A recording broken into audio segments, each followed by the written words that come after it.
Selamat pagi. Okey, hari ini kita akan belajar sains tahun 6. Hari ini kita akan belajar tentang faktor pertumbuhan mikroorganisma. Kita tahu kan mikroorganisma boleh membiak, boleh bernafas dan juga bergerak. Jadi hari ini kita lihat apakah faktor pertumbuhan mikroorganisma. Sebelum tu, murid-murid perhatikan gambar yang akan ditunjukkan. Jom kita sama perhatikan gambar sayur tomato yang sedap nampaknya ini. Nampak sedap dan menyelerakan. Betul? Adakah murid sudah memerhatikan betapa sedapnya tomato itu? Sekarang kita perhatikan gambar kedua. Tomato yang telah rosak. Bagaimana pula sayuran ini boleh rosak? Ini pula gambar susu yang telah rosak. Kenapa? Kenapa? Kenapa boleh rosak? Cuba murid fikirkan. Baiklah, cikgu bahagi masa untuk murid fikirkan kenapa buah-buahan dan sayuran itu boleh rosak. Cikgu harap murid dah ada jawapannya ya. Bagaimana sayuran atau buah-buahan itu boleh rosak? Kita perhatikan dalam buku teks menunjukkan Dina telah berfikir bagaimana buah jambu batu boleh rosak.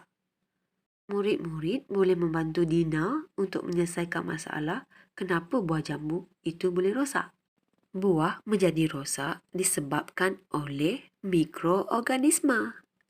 Jom kita lihat apakah faktor-faktor pertumbuhan mikroorganisma. Ada 5 faktor pertumbuhan mikroorganisma. Faktor pertama adalah udara, air, nutrien, keasidan yang sesuai dan suhu yang sesuai. Jom kita semak dengan lebih dekat. Suhu. Suhu yang sesuai. Mikroorganisma tidak suka suhu yang terlalu tinggi dan terlalu rendah.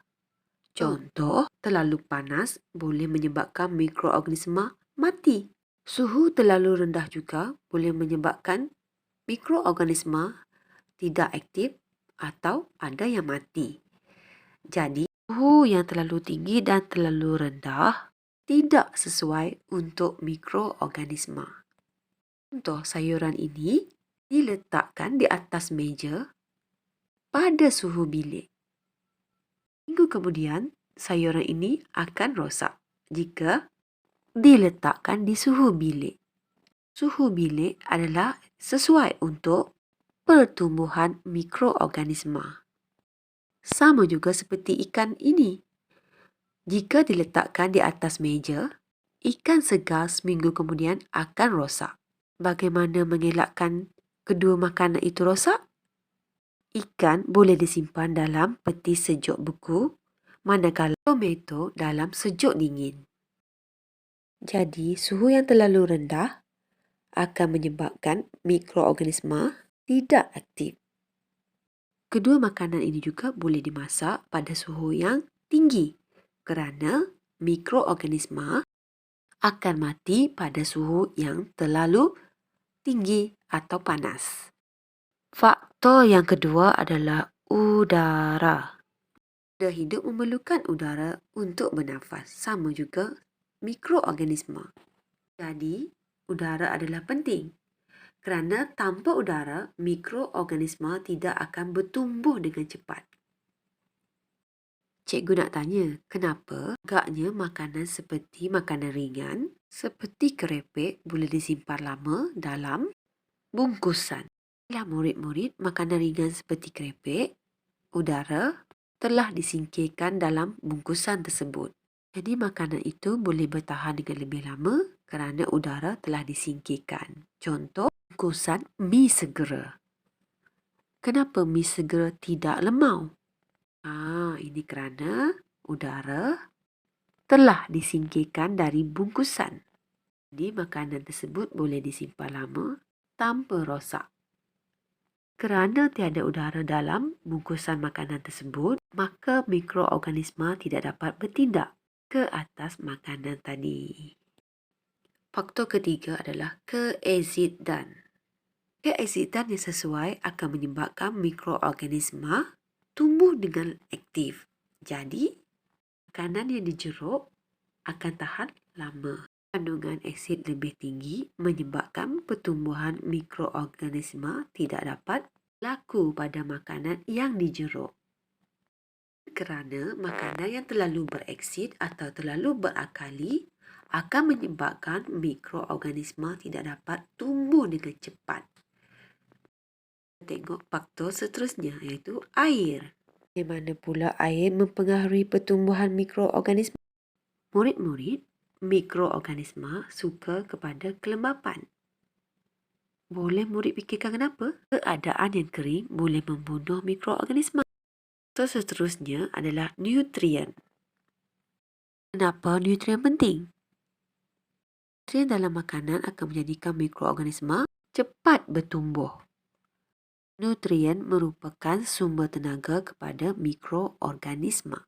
Jadi, nutrien adalah penting untuk pertumbuhan mikroorganisma.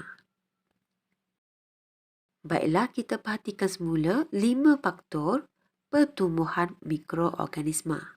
Yang pertama, suhu, air, keazidan, udara dan juga nutrien.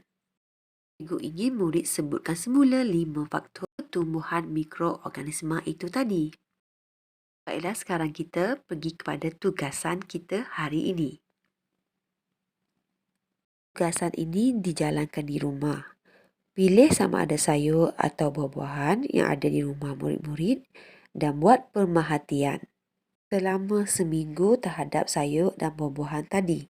Pastikan sayur atau buah yang dipilih diletakkan di 2 tempat berbeza iaitu A dalam larutan garam dan B di atas meja pada suhu bilik biasa.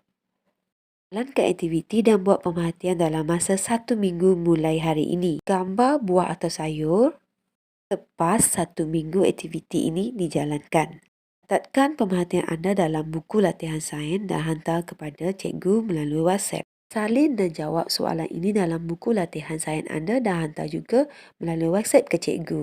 Sebelum itu, sebelum berakhir, cikgu nak murid ingatkan kembali 5 faktor pertumbuhan mikroorganisma tadi ya, iaitu air, udara, nutrien, keazidan yang sesuai dan juga suhu. Murid juga boleh buat peta pemikiran di dalam buku latihan sains. Itu saja untuk hari ini dan sehingga kita berjumpa lagi, pastikan murid-murid menyiapkan tugasan yang cikgu minta tadi iaitu perhatian terhadap faktor pertumbuhan mikroorganisma pada sayur atau buah yang telah dipilih oleh anda. Hingga berjumpa lagi minggu depan dan selamat belajar dan sentiasa menjaga keselamatan diri. Sehingga kita jumpa lagi.